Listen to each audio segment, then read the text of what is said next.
मकर में चतुर्ग्रही योग का चमत्कार, मकर में बुध का महागोचर, सूर्य, शुक्र, मंगल, बुध का धमाल, धनाढ्य योग में किन की बल्ले बल्ले, 17 जनवरी से किन की मौज ही मौज, 4 राशियों के शाही ठाट बाट। देखिए सिर्फ धर्म ज्ञान पर।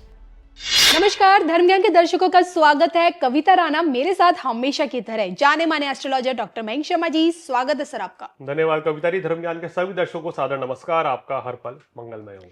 ग्रह गोचर की दुनिया से आपकी बात लेकर हाजिर है कि क्या कहता है बुध का चतुर्ग्रही योग, जो कि 17 जनवरी को शनि के घर में यानी कि मकर राशि में बन रहा है। बुध के इस चतुर्ग्रही योग का फायदा कौन 4 चुनिंदा राशियां उठा पाने में सफल हो पाएंगी, इसी पर आज हम बात करेंगे। लेकिन सबसे पहले चतुर्ग्रही योग की कहानी क्या कहती है ये समझ लेते हैं, बताएं। देखिए, पहले आपने देखा धनु राशि में एक शुभ योग बन रहे थे। अब मकर राशि में शनि के घर में सारे ग्रह जो हैं एक साथ आके बैठ रहे हैं। सूर्य मकर संक्रांति से आए हैं, उसके बाद फिर मंगल यहाँ पर 16 तारीख को आ जाएंगे, और शुक्र पहले से ही बैठे हैं 12 तारीख से, और 17 तारीख को जो है बुध भी मकर राशि में शनि के घर में आ जाएंगे। यानी कि शनि के मकर राशि में 4 ग्रह आके बैठ जाएंगे। अब 4 ग्रह तकरीबन जब एक महीने तक एक राशि में रहेंगे तो कुछ अच्छा प्रभाव देंगे। कारण क्या है कि मंगल यहाँ उच्च के हैं, सूर्य अपने मित्र मंगल के साथ हैं, बुध शुक्र की युति भी हो रही है। हालांकि ये तीनों ग्रह अस्त रहेंगे सूर्य के द्वारा, मंगल, बुध और शुक्र अस्त हैं। उसके बावजूद भी ये मकर राशि में रह के कहना चाहिए स्थिरता देंगे, काम कारोबार में वृद्धि देंगे, धन लाभ की प्राप्ति होगी, आपकी आर्थिक स्थिति अच्छी रहेगी, और एक व्यापारिक दृष्टिकोण से ये एक धनाढ्य योग बनेगा। व्यापारियों को अच्छा लाभ मिलेगा इस गोचर में। और अगर आप चुनिंदा राशियों में आते हैं, जो आज हमने 4 राशियां ली हैं, तो अगर आप कोई काम की शुरुआत करना चाहते हैं, आपका कोई काम नहीं बन पा रहा था, तो ये शुभ स्थिति, ये शुभ योग का आप पूरी तरीके से लाभ ले सकते हैं। तो उन 4 चुनिंदा राशियों में क्या आपकी राशि भी आती है, ये जानने के लिए देखिए इस वीडियो को शुरुआत से लेकर अंत तक जरूर देखिएगा। आइए शुरुआत करते हैं राशि पर, और उन 4 चुनिंदा राशियों में से जिन्हें इस धनाढ्य योग का फायदा मिलेगा, पहले नंबर पर मयंक जी किस राशि को आप रखते हैं? देखिए, पहले नंबर पर मेष राशि आ रही है। मेष राशि वालों के लिए ये योग बहुत अच्छा रहेगा। दशम भाव में जितने ग्रह होते हैं उतना ही शुभ योग आपका बनता है, क्योंकि ज्योतिष में कहा गया है कि केंद्र त्रिकोण में और खासकर दशम भाव में अगर शुभ ग्रह उच्च ग्रह हो, स्वराशि के हो, तो बहुत अच्छा लाभ देते हैं। यहाँ मंगल उच्च के होंगे, बुध शुक्र का लक्ष्मी नारायण योग बनेगा, साथ में सूर्य भी होंगे। तो ये योग आपकी मेष राशि वालों ख्याति के लिए बहुत अच्छा है। लोकप्रियता, मान प्रतिष्ठा बढ़ेगी, धन धान्य की वृद्धि होगी, काम कारोबार में बड़ी सफलता इस समय मिलती हुई नजर आ रही है, सुख साधन बढ़ेंगे, और साथ ही साथ आपके जीवन में बड़ा परिवर्तन भी होगा। हालांकि शनि की 7.5 भी अभी आपके ऊपर चल रही है, लेकिन उसके बावजूद ये एक महीना तकरीबन आपके लिए बहुत ही अच्छा रहेगा। नई शुरुआत करना चाहते हैं तो अपनी जन्म पत्रिका दिखाकर इस समय का लाभ ले सकते हैं। ये समय रुका हुआ पैसा, फंसा हुआ पैसा या कोई भी समस्या थी, उन सब से छुटकारा मिलेगा, और धन लाभ के अच्छे योग यहाँ बनते हुए नजर आ रहे हैं। बिल्कुल। चलिए, मेष राशि के अलावा दूसरे स्थान पर आपने किस राशि को रखा है? देखिए, दूसरे नंबर पर कर्क राशि है। कर्क राशि वालों के सप्तम भाव में योग बन रहा है, तो व्यापार में अत्यधिक धन लाभ की प्राप्ति होगी, नए काम कारोबार की शुरुआत होगी। जीवन साथी के साथ शुक्र बुध की युति जो है वो बहुत अच्छे योग बनाएगी। प्रेम संबंध, वैवाहिक जीवन बहुत ही अच्छे रहेंगे। इस समय पे धन लाभ के लिए बहुत अच्छा समय है। आपकी संतान की तरक्की होगी, संतान की तरफ से कोई शुभ समाचार की प्राप्ति होगी। कुल मिला के ये समय आपको कार्य, व्यवसाय में, घर परिवार में काफी उन्नति देता हुआ नजर आ रहा है। इस समय का पूर्ण रूप से लाभ लेना चाहिए।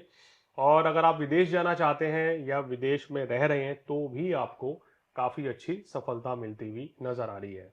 ये बात कर लेते हैं तीसरे नंबर पे कौन सी राशि है? तीसरे नंबर पर स्वयं मकर राशि है, जहां ये चतुर्ग्रही योग बन रहा है। तो मकर राशि वालों को इस समय राजनेता, अभिनेता हैं, अगर आप खिलाड़ी हैं तो बहुत अच्छा ये आपके लिए समय रहेगा। ये आपकी कहना चाहिए कि प्रमोशन के योग बनाएगा, वृद्धि होगी, धन लाभ हो गए, सुख साधन बढ़ेंगे, मान प्रतिष्ठा बढ़ेगी, और शुक्र और बुध का गोचर जो है आपके वैवाहिक जीवन में भी खुशियां ला रहा है।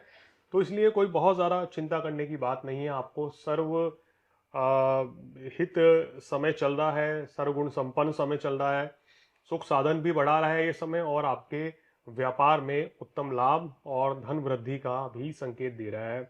इसमें क्रोध की अधिकता से मकर राशि वालों को बचें, क्योंकि सूर्य मंगल की युति आप ही की राशि में रहेगी, जी। तो क्रोध से बचना आपके लिए हितकर होगा। इसी कड़ी में मैंग जी चौथे नंबर पर देखिए, चौथे नंबर पर राशि कवितारी मीन राशि, जिनके चतुर्थ भाव, माफ कीजिएगा, जिनके एकादश भाव में ये चतुर्ग्रही योग बन रहा है। तो एकादश भाव होता है विदेशों से लाभ का, इंपोर्ट एक्सपोर्ट का। अगर आप इंपोर्ट एक्सपोर्ट के व्यापारी हैं तो आपको अच्छा लाभ मिलेगा।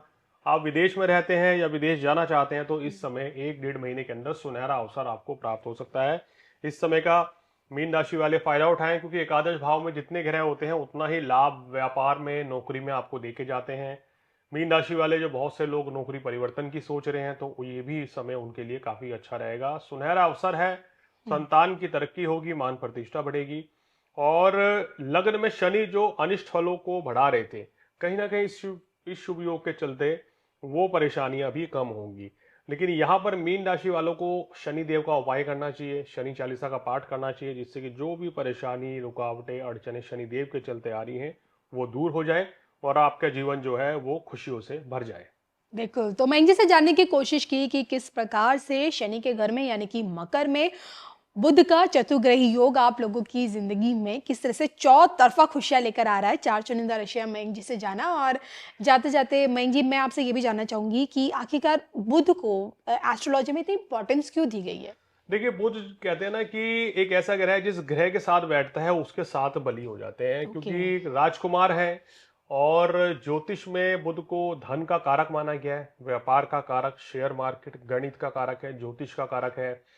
तो आकलन करना, गणना करना, इन सब में बुध को महारत हासिल है। अगर बुध आपकी कुंडली में बलवान अवस्था में है और शुभ फल दे रहे हैं, योग कारक होके, लग्नेश होके केंद्र में बैठे हैं, तो निश्चित रूप से ऐसे व्यक्ति बड़े व्यापारी होते हैं और धन धान्य अर्जित करते हैं और लक्ष्मी का स्थायित्व जो है इनके पास रहता है। अगर बुध कुंडली में कमजोर है तो व्यापार में सफलता नहीं मिलती है, या सफलता देर से मिलती है, या उतना लाभ नहीं होता है जितना कि आपको मिलना चाहिए। जी चलिए, तो इसी के साथ मुझे मैंग जी को दोनों को अनुमति दीजिए, पुनः मिलेंगे एक नए वीडियो के साथ। तब तक के लिए नमस्कार।